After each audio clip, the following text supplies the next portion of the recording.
नमस्कार विद्यार्थ्यांनो. आजच्या लेक्चरला आपण तुमच्या 29 तारखेला होणाऱ्या केमिस्ट्री पेपरमध्ये सर्वात महत्त्वाचे जे प्रश्न येणार आहेत आपण ते डिस्कस करणार आहे. ठीक आहे. चॅप्टर 1 पासून तर चॅप्टर 16 सर्व इम्पॉर्टंट क्वेश्चन्स घेणार आहे. आत्ताच सांगतो आहे, प्रत्येक वर्षीचा रेकॉर्ड आहे आपला ऑफलाईन कोचिंगचा, की जे पण विद्यार्थ्यांना प्रश्न आपण सांगतो त्याच्या बाहेरचे प्रश्न येत नाही. 100% तेवढेच प्रश्न येतात.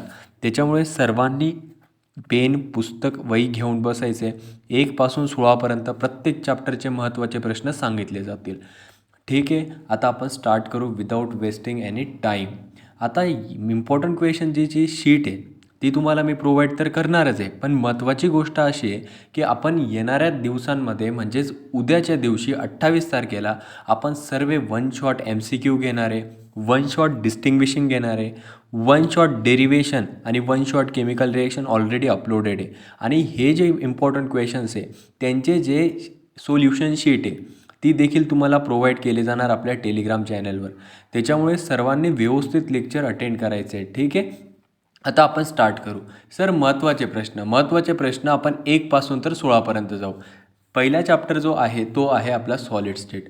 आता सॉलिड स्टेटमध्ये पहिला आणि सर्वात महत्त्वाचा प्रश्न येणार आहे तो आहे क्रिस्टलाइन सॉलिड आणि ॲमॉर्फस सॉलिड यांचा फरक स्पष्ट करा. म्हणजे क्रिस्टलाइन सॉलिड आणि ॲमॉर्फस सॉलिड यांचा फरक स्पष्ट करा. प्रत्येक वर्षी हा प्रश्न रिपीट होतो. या वर्षी पण हा प्रश्न रिपीट होण्याची दाट शक्यता आहे. दुसरा प्रश्न येऊ शकतो की इम्प्युरिटी डिफेक्ट म्हणजे काय आणि इम्प्युरिटी डिफेक्टचे प्रकार आणि ॲलिओव्हॅलंट इम्प्युरिटीज म्हणजे काय. हा अत्यंत महत्त्वाचा पार्ट आहे ॲलिओव्हॅलंट इम्प्युरिटीज, जो अनेक विद्यार्थी स्किप करतात आणि एक्झामिनर हा प्रश्न विचारू शकतो. आता पुढे क्रिस्टलाइन सॉलिडचं जे क्लासिफिकेशन आहे, क्लासिफिकेशन म्हणजे काय, वर्गीकरण. क्रिस्टलाइन सॉलिडचं आपण वर्गीकरण बघितलेले. आयोनिक सॉलिड असतो, कोव्हॅलंट नेटवर्क सॉलिड असतो, मॉलिक्युलर सॉलिड असतो आणि मेटॅलिक सॉलिड असतो. क्लासिफिकेशन पण येऊ शकतं. आणि आता काय करणार ते आयोनिक आणि कोव्हॅलंटचा फरक स्पष्ट करा, मेटॅलिक आणि मॉलिक्युलरचा फरक स्पष्ट करा, आयोनिक आणि कोव्हॅलंटचा फरक स्पष्ट करा. अशा पद्धतीचे डिस्टिंग्विशिंगचे प्रश्न येणार. पुढे जाऊ. आता आपण पुढचा क्वेश्चन जो आहे तो सांगतोय की युनिट सेल म्हणजे काय. युनिट सेल म्हणजे आपण सांगितलं आहे की the smallest structural repeating unit in crystal is known as a unit cell. आणि त्याचे प्रकार हे अत्यंत महत्त्वाचे प्रश्न आहे विद्यार्थ्यांनो. यांना स्किप केलं म्हणजे समजून घ्यायचं आहे की फार मोठी आपण चुकी करतोय. आता डिस्टिंग्विशिंगमध्ये सर्वात महत्त्वाचा पॉईंट आहे आयोनिक सॉलिड आणि मॉलिक्युलर सॉलिड यांचा फरक स्पष्ट करा. ठीक आहे. त्याच्यानंतर पुढे पेज नंबर 8वर तुम्हाला प्रॉब्लेम 1.1 बघायला मिळणार आहे आणि पेज नंबर 14वर प्रॉब्लेम तुम्हाला 1.3 बघायला मिळणार आहे. तो प्रॉब्लेम अत्यंत महत्त्वाचा आहे. 1.3 आणि 1.5 अत्यंत महत्त्वाचे प्रॉब्लेम्स आहे. पुढे पेज नंबर 14वर तुम्हाला टेबल 1.4 बघायला मिळणार आहे. त्याच्यामध्ये 1 मार्कचा MCQ आहे, ते तुम्हाला बघायचं आहे. पेज नंबर 16मधला जो प्रॉब्लेम 1.6 आहे तो पण महत्त्वाचा आहे. त्याच्यानंतर शॉर्टकी डिफेक्ट आणि फ्रेंकल डिफेक्ट यांचा फरक स्पष्ट करा. हा प्रश्न फिक्स यावर्षी येण्याची दाट शक्यता आहे. शॉर्टकी डिफेक्ट आणि फ्रेंकल डिफेक्ट यांचा फरक स्पष्ट करा.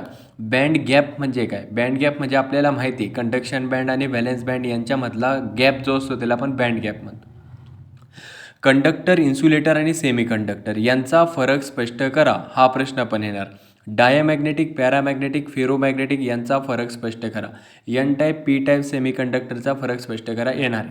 आता पुढचा चॅप्टर जो आहे तो सोल्युशन आहे. आता सोल्युशनमध्ये सांगायचं झालं तर काय काय येणार मी ते तुम्हाला इथं सांगतो, व्यवस्थित लक्ष द्या. सोल्युशन हा जो चॅप्टर आहे त्याच्यामध्ये महत्त्वाचे घटक काय येणार. सर्वात प्रथम येणार आहे हेनरीज लॉ प्रत्येक वेळेस येतो आणि ह्या वर्षी पण येणार आहे. ठीक आहे. त्याच्यानंतर तुम्हाला जो टेबल तिथं बघायला मिळतो आहे, 9 सोल्युशनचे जे प्रकार बघायला मिळत आहे, solid in solid, solid in liquid, या 9 सोल्युशनपैकी ह्या 9 सोल्युशनचं जे एक्झाम्पल आहे त्याच्यावर एक MCQ येणार आहे. ठीक आहे. एक MCQ येणार. पुढे हेनरी लॉचे एक्सेप्शन्स आणि हेनरी लॉचे डेरिवेशन किंवा प्रॉब्लेम्स, काय म्हणू शकतो आपण, प्रॉब्लेम्स पण येणार आहे. ठीक आहे. तिसरा प्रश्न येणार आहे राऊल्स लॉ डिफाईन करा, असा प्रश्न येणार आहे. चौथा प्रश्न जो आपल्याला बघायला मिळणार आहे परीक्षेमध्ये तो बघायला मिळणार आहे define colligative property and write down its types or classification. Colligative property म्हणजे काय आणि त्याचे प्रकार स्पष्ट करा. ठीक आहे. पाचवा प्रश्न काय येणार आहे विद्यार्थ्यांनो, तुम्हाला मोलर मास ऑफ सोल्यूट, प्रत्येक वेळेस बघा मोलर मास ऑफ सोल्यूट जे असणारे आणि मोलर मास ऑफ सोल्यूट आणि कोलिगेटिव्ह प्रॉपर्टी जी असणार आहे यांचं तुम्हाला डेरिवेशन बघायला मिळणार. कोलिगेटिव्ह प्रॉपर्टीचं डेरिवेशन. आता लक्ष द्या, कोलिगेटिव्ह प्रॉपर्टीचं मुख्य दोन यांचं डेरिवेशन आपल्याला बघायला मिळणार आहे. एक असणारे lowering in the vapour pressure आणि दुसरं असणारे depression in the freezing point आणि तिसरं असणारे elevation in the boiling point आणि चौथं असणारे ऑस्मॉटिक प्रेशर. यांचा जो डेरिवेशन पार्ट आहे मोलर मास ऑफ सोल्यूट आणि कोलिगेटिव्ह प्रॉपर्टीचं रिलेशन, याच्यापैकी एक प्रश्न आपल्याला बघायला मिळणार. पुढे जर का बघायचं झालं तर तुम्हाला अजून एक डेरिवेशन बघायला मिळणार आहे, जे की आहे तुमचं वॅन टॉप फॅक्टर आय आणि डिग्री ऑफ डिसोसिएशन अल्फा. यांचं जे डेरिवेशन आहे ते अत्यंत महत्त्वाचे ते येऊ शकतं. आणि सर्वात लास्ट बघायचं आहे तुम्ही सोल्युशन अँड कोलिगेटिव्ह प्रॉपर्टीमधला जो लास्ट सॉल्व्ड प्रॉब्लेम तुम्हाला दिसतोय त्याच्यामध्ये विचारलं आहे की सर्वात जास्त कोलिगेटिव्ह प्रॉपर्टी कोणाची असणार आहे आणि सर्वात कमी कोणाची असणार आहे, हा प्रश्न पण येणार आहे. आणि अजून एक प्रश्न सांगायचा झाला तर तो येणार आहे वॅन ऑफ फॅक्टर डिफाईन करा. वॅन ऑफ फॅक्टर म्हणजे काय, त्याला डिफाईन करा. हे सर्वच्या सर्व प्रश्न अत्यंत महत्त्वाचे तुमच्या सोल्युशन अँड कोलिगेटिव्ह प्रॉपर्टीज या चॅप्टरमध्ये. पुढे बघायचं झालं तर आयोनिक इक्विलिब्रियममध्ये ॲसिड आणि बेसची डेफिनेशन अकॉर्डिंग टू तिन्ही थेरीज. ठीक आहे. त्याच्यानंतर कॉन्ज्युगेटेड ॲसिड कॉन्ज्युगेटेड बेस काय असणार ते येणार. ओस्टवॉल डायल्युशन लॉ डिराईव्ह करायला येणार. Auto ionization of water, pH आणि पीओएचचं रिलेशन अत्यंत महत्त्वाचा प्रश्न. हा प्रश्न अत्यंत महत्त्वाचा, पीएच पीओएचचं रिलेशन आणि त्यांच्यामधलं डेरिवेशन. पुढे जर का बघायचं झालं तर कॉमन आयन इफेक्ट येणार. हायड्रोलिसिस म्हणजे काय, जे अमोनियम ॲसिडेटचं सोल्युशन असतं ते न्यूट्रल का असतं, अशा पद्धतीचे प्रश्न आहे. चौथ्या चॅप्टरमध्ये तुम्हाला सॉल्व्ड प्रॉब्लेमपैकी अत्यंत महत्त्वाचे सॉल्व्ड प्रॉब्लेम इकडं आपण दिले 4.1, 4.6 ते येणार. त्याच्यानंतर मॅक्झिमम वर्क डनसाठीचं एक्सप्रेशन, डेरिवेशन फिक्स प्रश्न, pressure volume type of work डनसाठीचं एक्सप्रेशन, एंट्रोपी म्हणजे काय, त्याचं युनिट काय असणार आहे, first law of thermodynamics, second law of thermodynamics, हे सर्व येणार. पुढे जर का बघायचं झालं तर हेज लॉ येणार. Hess law of constant heat विचारलं जाणार. पुढे delta H is equal to delta U plus delta N G R T असतं, हे रिलेशन विचारलं जाणार. पुढे फ्री एक्सपान्शन एंट्रॉपी विचारली जाणार. Sign conventions of work done and heat विचारले जाणार. एन्थाल्पीचे प्रकार विचारले जाणार. फ्युजन काय, ॲटोमायझेशन काय, सिस्टीमचे प्रकार विचारले जाणार. हे सर्वच्या सर्व प्रश्न जे आहेत ते थर्मोमधले. आता इलेक्ट्रोमधले मोलर कंडक्टिव्हिटी, त्याचं SI unit, dry cell, Leclanche cell, त्याच्यानंतर साल्ट ब्रिज म्हणजे काय, त्याचा उपयोग काय असणार आहे, कोल-रॉस लॉ काय असणार आहे, कोल-रॉस लॉचे ॲप्लिकेशन काय असणार आहे, पेज नंबर 95 मधला problem 5.2, cell constant, conductivity cell, page number 97 problem 5.5, electrochemical सेलवर शॉर्ट नोट लिहा. आता विद्यार्थ्यांनो बघा, आपण सर्व गोष्टी काय करतोय, लवकर कव्हर करण्याचा प्रयत्न करतो. आपले जे व्हिडिओज असणार आहे तुम्ही बघितले तर एक चॅप्टर आपण 1 तासामध्ये संपवतो, कारण की तुम्हाला व्हिडिओ बघून कन्सेप्ट क्लिअर करून स्वतःचा सेल्फ स्टडी पण करायचा आहे. त्याच्यामुळे आपले जे व्हिडिओज आहे ते शॉर्ट ड्युरेशनचे. आपण जास्त काही वेगळा अभ्यासाव्यतिरिक्त काही बोलत नाही, आपण फक्त कंटेंट टॉप क्लास प्रोव्हाइड करण्याचा प्रयत्न करतो. पुढे नस्ट इक्वेशन स्टेट करा, नस्ट इक्वेशन लिहा, SH स्टँडर्ड हायड्रोजन इलेक्ट्रोड लिहा, स्टँडर्ड हायड्रोजन इलेक्ट्रोडचे डिफिकल्टीज काय असणार ते लिहा, फ्युएल सेलची कमतरता काय, डायल्युशन ऑफ सोल्युशन ऑन कंडक्टिव्हिटीचा इम्पॅक्ट काय पडणार आहे, हे सर्व येणार. पुढे केमिकल कायनेटिकमध्ये तुम्हाला जो पेज नंबर 121 आहे त्याच्यातला जो प्रॉब्लेम 6.1 आहे तो येणार. रेट लॉ डिफाईन करायला येणार. प्रॉब्लेम 6.2 येणार पेज नंबर 122. इलिमेंटरी रिॲक्शन म्हणजे काय, रेट कॉन्स्टंटचं युनिट सांगा, हाफ लाईफ आणि रेट कॉन्स्टंटला एक्सप्लेन करा फर्स्ट ऑर्डर रिॲक्शनसाठी. त्याच्यानंतर इंटिग्रेटेड रेट लॉ काय असणार फर्स्ट ऑर्डरसाठी, फर्स्ट ऑर्डरचं example, problem 6.9, zero order reaction, integrated rate law pseudo first order reaction page number 133 मधला प्रॉब्लेम 6.12 कॅटलिस्टचा इम्पॅक्ट रेट ऑफ रिॲक्शनमध्ये आणि ॲक्टिवेशन एनर्जी म्हणजे काय. विद्यार्थ्यांनो, आपण काय केलेलं आहे की जे सर्वच्या सर्व जे डेरिवेशन्स आहे त्या डेरिवेशनचा वन शॉट घेतलेला आहे. जवळपास मोस्ट ऑफ द टाईम 7 ते 8 आपण डेरिवेशन कवर करण्याचा प्रयत्न केला आहे आणि त्या 7-8 डेरिवेशन्सपैकी 1000% प्रश्न तुम्हाला बघायला मिळेल. पुढे आपण काय केलं आहे, 7वा चॅप्टर एलिमेंट्स ऑफ ग्रुप 16, 17, 18 याच्यामध्ये ऑक्सिजनचं वेगळं बिहेवियर, ॲनॅमलस, फ्लोरिनचं, ऑक्झो ॲसिड्स ऑफ सल्फर सांगा, रोम्बिक सल्फर, मोनोक्लिनिक सल्फरचा फरक स्पष्ट करा, सिम्पल ऑक्साईड म्हणजे काय, ओझोनवर write a short note on ozone, depletion of ozone कसं होतं, ब्लिचिंग प्रॉपर्टी कशी असणार ओझोनची, त्याचे उपयोग काय, प्रॉपर्टीज काय. आता सल्फ्युरिक ॲसिडचं प्रिपरेशन, जी कॉन्टॅक्ट प्रोसेस असते सल्फ्युरिक ॲसिडसाठी, कॉन्टॅक्ट प्रोसेस जी असते सल्फ्युरिक ॲसिड तयार करण्यासाठी, ती देखील यावर्षी विचारला जाऊ शकणारा प्रश्न आहे. पुढे डिहायड्रेटिंग प्रॉपर्टी काय असणार आहे सल्फ्युरिक ॲसिडची, का शो करतो. डेकॉन्स प्रोसेसवर शॉर्ट नोट लिहा. डेकॉन्स प्रोसेस ही क्लोरीनच्या सिंथेसिससाठी वापरली जाते. त्याच्यानंतर पेज नंबर 162 टेबल 7.14 येणार. कॉन्टॅक्ट प्रोसेस तर सांगितलंच मी. 8व्या चॅप्टरमधला पेज नंबर 172 तो एक प्रॉब्लेम दिसतोय तुम्हाला, तो येणार. इंटरस्टिशियल कंपाऊंडच्या प्रॉपर्टीज, लॅन्थेनॉइड, ॲक्टिनॉइडच्या प्रॉपर्टीज, ॲप्लिकेशन आणि महत्त्वाचं गोष्ट म्हणजे कॉपर आणि क्रोमियमचं जे इलेक्ट्रॉनिक कॉन्फिगरेशन जे आहे तुम्हाला बघायला मिळतं ते येणार. कास्ट आयन, रॉट आयन आणि स्टील यांच्यातला फरक येणार आणि लॅन्थेनॉइड आणि ॲक्टिनॉइडचा फरक येणार.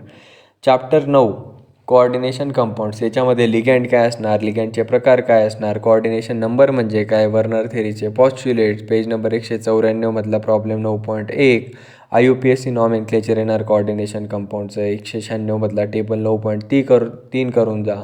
ॲप्लिकेशन ऑफ कोऑर्डिनेशन कंपाऊंड्स येणार आहे. Factors governing equilibrium constant of coordination compounds येणार. पुढे चॅप्टर 10 आता ऑर्गॅनिक केमिस्ट्रीला सुरू झालं. त्याच्यामध्ये येणार मोनोहॅलोजन कंपाऊंड म्हणजे काय, त्याचे प्रकार सांगा. इलेक्ट्रोफिलिक सबस्टिट्यूशन रिॲक्शन म्हणजे काय असणार ते सांगा. इनॅन्शोमर्स म्हणजे काय ते सांगा. पेज नंबर 220 टेबल 10.3 येणार. SN1 मेकॅनिझम आणि SN2 मेकॅनिझम फिक्स प्रश्न येणार. Wurtz reaction, Fittig reaction, Wurtz Fittig reaction येणार. फ्रिडल क्राफ्ट रिॲक्शन येणार. आणि यावर्षी DDT आणि फ्रिऑन यांना एक्सप्लेन करण्यासाठी गोष्ट येण्याची शक्यता आहे. डिहायड्रोहॅलोजिनेशन रिॲक्शन येणार, त्यालाच आपण इलिमिनेशन रिॲक्शन असं देखील म्हणतो. एक्सरसाइजमधला क्वेश्चन नंबर 7 सेकंड आणि क्वेश्चन नंबर 2 सेकंड महत्त्वाचा आहे. फिंकलस्टेन रिॲक्शन आणि स्वॉट्स रिॲक्शन या दोन्ही रिॲक्शन तर 100% येणार. आता 11व्या चॅप्टरमध्ये बघायचं झालं तर अल्कोहोल, फिनॉल, इथर हे चॅप्टरचं नाव आहे. त्या इथरचं क्लासिफिकेशन येणार. इथरचं क्लासिफिकेशन येण्याची शक्यता आहे. अल्किनचं हायड्रोबोरेशन, क्लोरोबेन्झिनपासून फिनॉल कसं बनवतात, डाऊस प्रोसेस येणार म्हणजे येणार विद्यार्थ्यांना हा प्रश्न, याला निग्लेक्ट करायचं नाही. क्युमिनपासून फिनॉल कसा बनवणार, ॲनिलिनपासून फिनॉल कसा बनवणार. पेज नंबर 242 प्रॉब्लेम 11.4 बघा. केमिकल प्रॉपर्टीज ऑफ अल्कोहोल्स आणि फिनॉल येणार आहे. लुकास टेस्ट येणार. त्याच्यानंतर 11.5 प्रॉब्लेम बघा. पेज नंबर 245 11.6 बघा. हिस्टरिफिकेशन म्हणजे काय, 246 11.7 11.8 ऑक्सिडेशन फिनॉलचं काय होणार आहे, काय बनणार आहे ते लक्षात ठेवायचं आहे. फ्रिडल क्राफ्ट रिॲक्शन येणार. अल्कोहोल, फिनॉल, इथर येणार. रिमर्टिमन रिॲक्शन आणि कोलबेज रिॲक्शन आणि विलियमसन सिंथेसिस रिॲक्शन येऊ शकते. पुढे 12वा चॅप्टर जो आहे तो आहे अल्डिहाइड कीटोन कार्बोक्सिलिक ॲसिड. त्याच्यामध्ये जो एक्सरसाइज क्वेश्चन नंबर 2 जो 9वा आहे तो फिक्स प्रश्न आहे. कीटोनचं क्लासिफिकेशन यावर्षी फिक्स प्रश्न आहे. असाइल क्लोराईडपासून अल्डिहाइड कसा बनवणार हा पण फिक्स प्रश्न आहे. स्टीफन रिॲक्शन, अल्डिहाइड आणि कीटोनच्या केमिकल प्रॉपर्टीज, त्याच्यामध्ये ते रोझेनमंड आलं, स्टीफन आलं, या सर्व reaction. Aldol condensation, hello form, cross aldol हे तर फिक्स प्रश्न आहे विद्यार्थ्यांनो. क्लेमेन्सन झालं, उल्फ किश्नर झालं, कॅनेझोरोस झालं.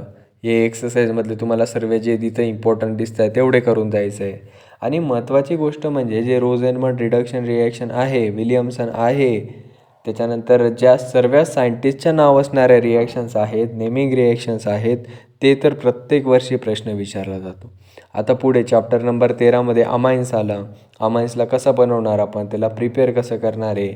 मेंडियस रिडक्शन म्हणजे काय असतं, गॅब्रियल थॅलेमाइड सिंथेसिस रिॲक्शन म्हणजे काय, हॉफमन डिग्रेडेशन, डायझोटायझेशन रिॲक्शन ज्याच्यामध्ये ऑरेंज डाय मिळते आपल्याला, हॉफमन्स एक्झॉस्टिव्ह अल्कायलेशन येणार, हॉफमन्स इलिमिनेशन येणार.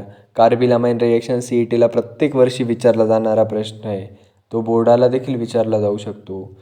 पेज नंबर 295 मधला प्रॉब्लेम 13.1 येणार आणि इथे एक्सरसाइजमधले जे प्रश्न दिसत आहेत ते येणार. आता बायोमॉलिक्युल्समध्ये बघायचं झालं तर सुक्रोज आणि माल्टोज म्हणजे काय त्यांचा स्टेट करा. त्याच्यानंतर ग्लुकोजचा फॉर्म्युला, ग्लुकोजचा डेक्स्ट्रोलिओ फॉर्म ह्या गोष्टी येणार. प्रोटीन्स म्हणजे काय त्यांचे प्रकार सांगा, हे एक्सरसाइजमधले प्रश्न. सर्वे सॉल्ट प्रॉब्लेम येणार. पॉलिमर केमिस्ट्रीमध्ये पॉलिमरचं वर्गीकरण, इलॅस्टोमर्स. थर्मोसेटिंग पॉलिमर म्हणजे काय, पेज नंबर 327 मधली फिगर 15.2 येणार. टेफ्लॉन येणार, नायलॉन 6 येणार, बायोडिग्रेडेबल पॉलिमर्स येणार. हे एक्सरसाइजमध्ये दिसत असणारे सर्व प्रश्न येणार. आता 16वा चॅप्टर ग्रीन केमिस्ट्री आणि नॅनो केमिस्ट्री. याच्यामध्ये ॲटमची इकॉनॉमी सांगा, ग्रीन केमिस्ट्रीची डेफिनेशन सांगा, त्याचे प्रिन्सिपल सांगा आणि एक्सरसाइजमध्ये दिसत असणारे सर्वच्या सर्व इकडं जे महत्त्वाचे प्रश्न आहेत ते दिसत असणारे सर्व करायचे. विद्यार्थी मित्रांनो, आपण अशा पद्धतीने सर्वच्या सर्व इम्पॉर्टंट प्रश्न जे होते पूर्णच्या पूर्ण 16 चॅप्टर्समध्ये ते सांगितले तुम्हाला. आता तुमची जबाबदारी काय आहे हे पहा. आपण 16 चॅप्टर सांगितले नाही इम्पॉर्टंट प्रश्न. याच्यानंतर आपण काय करणार आहे, 28 तारखेपर्यंत तुम्हाला जास्तीत जास्त कंटेंट प्रोव्हाइड करण्याचा प्रयत्न करणार आहे. आणि येणाऱ्या MST-CETमध्ये देखील आपण प्रत्येक वेळेस वन शॉट किंवा अत्यंत महत्त्वाच्या कन्सेप्टचे व्हिडिओ तुम्हाला प्रोव्हाइड करणार आहे. मी अजून पण सांगतो आहे, कंटेंटचे आपण कधीच कॉम्प्रोमाइज केला नाही. जे पण इम्पॉर्टंट प्रश्न देणार ते येणार म्हणजे येणारच. क्लिअर झालं आहे. याची PDF हवी असणार तर तुम्ही मला कमेंट करा किंवा टेलिग्राम बॉक्सला आपण ऑलरेडी सेंड केले. विद्यार्थ्यांनो, असाच अभ्यास करा. चॅनलला जर का तुम्हाला आवडत असणार कंटेंट तर सबस्क्राईब तुम्ही करू शकता. आपण काही फोर्स करणार नाही. आवडलं तर लाईक करा आणि असाच अभ्यास करत राहा, एवढंच सांगणार आणि आपण इथं थांबूया.